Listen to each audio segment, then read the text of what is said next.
One of the ways that the eating disorder recovery industry, in its current messed up form, is trying to do is obviously pathologize healthy eating, pathologize anyone who enjoys being selective about what they put in their body, and saying it's a disorder and stuff. And I always find it fascinating. One of the things that they list is feeling like any kind of spiritual kind of feeling. They're not saying it's literal spirituality, which would be weird, right?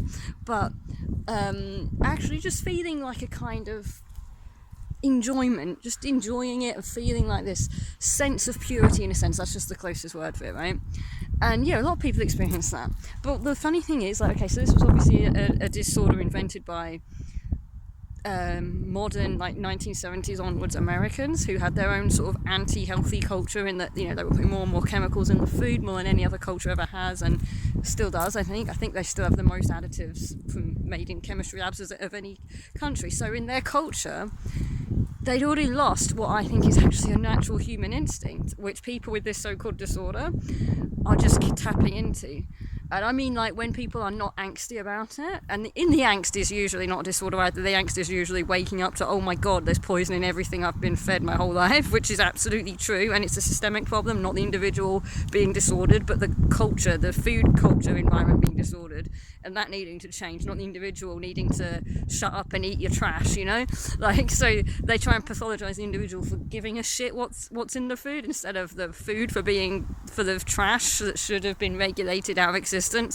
So, but I'm talking about just people who enjoy it, who luckily are in a situation where they have no angst because they can. Like, I'm in this situation now. I wasn't always, but when I was growing up, because I didn't have the information to understand, like, wow, how on earth do I actually, like, not eat all this poison?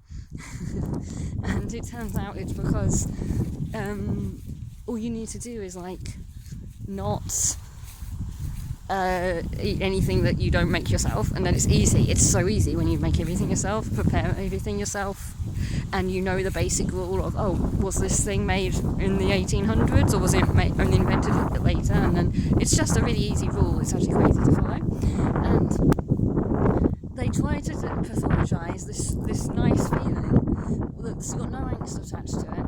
And the reason I think that it happens is just that humans did think about food all the time. Our ancestors had to think about food all the time. That was their full-time job. They were persistence hunting, so they were running all day for hours or days even, chasing animals until the animal overheated, and they didn't. And then they would be gathering as well, or like one team would be the gathering team, probably the women mostly, and then there would be the hunting team. And they would be all thinking about food, but it wouldn't have been angsty. It would have been like they must have evolved the love of it, and that's what you get in, like, most healthy cultures.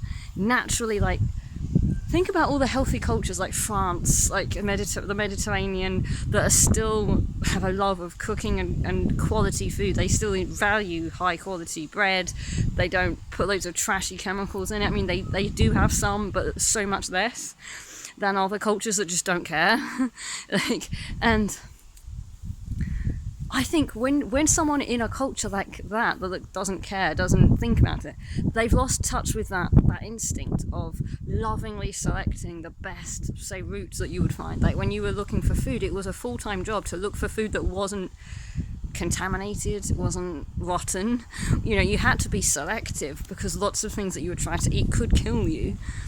So I think that's what that is. I think humans, like, we are supposed to get a joy out of being selective, out of, like, we're supposed to enjoy it because we had to do it all the time.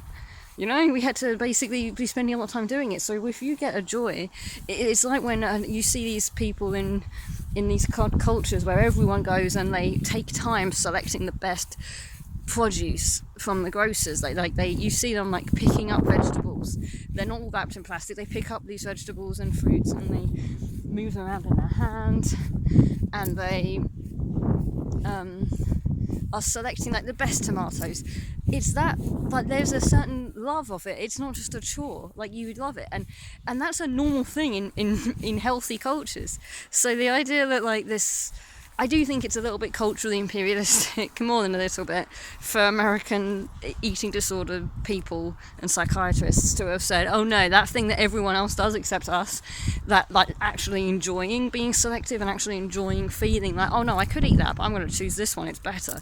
Having a love of that, like lovingly selecting ingredients to cook for your family, that's a natural human instinct, just like running, just like the same way that when you discover running, when you start running for the first time, provided you're healthy enough to enjoy it and you know, not in pain and anything, in the same way that it's like an awakening, like, oh, it feels like I feel like a real human in some way, that you feel like you're coming home to something because you're getting in touch with an instinct that's been dormant. Like if a dog never got to run or never got to go for walks, never got to dig up things, and they have these instincts, it's like that. I think that's what's happening. And there's nothing wrong with it. There's something wrong if... I think there's something wrong where it's like a rare thing that people discover and everyone around them thinks they're freaks.